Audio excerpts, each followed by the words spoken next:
আরে ভাই করেন কি ভাই? আরে দৌড়, কি করতেছিস? আরে ভাই আপনার বউ চলে গেছে তাই বলে আপনি সুইসাইড করবেন? আরে ভাই কিসের আত্মহত্যা করতেছিল? কি বলেন এগুলো উল্টাপাল্টা?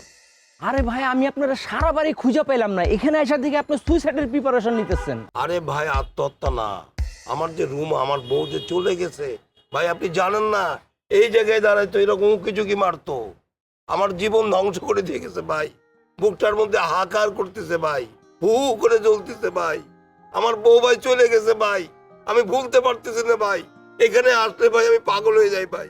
আমি তখন মনে হয় কি ভাই, সত্যি ভাই যদি আমি আত্মহত্যা করতে পারতাম ভাই ভালো হইতো ভাই।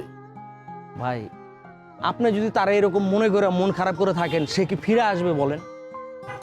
আচ্ছা ভাই, আমি আপনার জন্য একটা প্রস্তাব নিয়ে আসছি। আমার যে ম্যানেজার আছে, ওই ম্যানেজার একটা মাইয়া দেখছে, মাইয়াটা অনেক সুন্দর। আমি মেয়েটারে দেখছি, আমার খুব ভালো লাগছে। আপনি বললে আপনাদের একটু দেখা সাক্ষাতের ব্যবস্থা করে দিতাম। ভাই আপনি তো বলতেছেন, আমি তো মেনে নিতে পারতেছি না ভাই। ঘটনা কি ঠিক হবে বলেন আপনি? ভাই মাইন্ডসেটের কথা চিন্তা করে তো লাভ নাই। যে গেছে সে তো আর আপনার জীবনে ফেরত আসবে না, কিন্তু আপনি কেন তার জন্য বসে থাকবেন? এবার নতুন করে বিয়ে করেন, সংসার করেন, দেখবেন ভালো লাগবে। কি কন আপনি? আলাপ কি আগে বাড়াবো? আচ্ছা আমি বুঝতে পারছি আপনি মোটামুটি রাজি আছেন, তাহলে আমি সবকিছুর ব্যবস্থা করে ফেলি।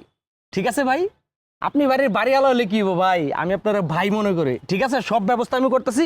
আর একটা জিনিস কি, টাকা পয়সা নিয়ে কোনো টেনশন করবেন না, প্রয়োজন হলে এই বিয়ের সব খরচাপাতি আমি দেবো। ঠিক আছে ভাই, আমি সব ব্যবস্থা করতেছি।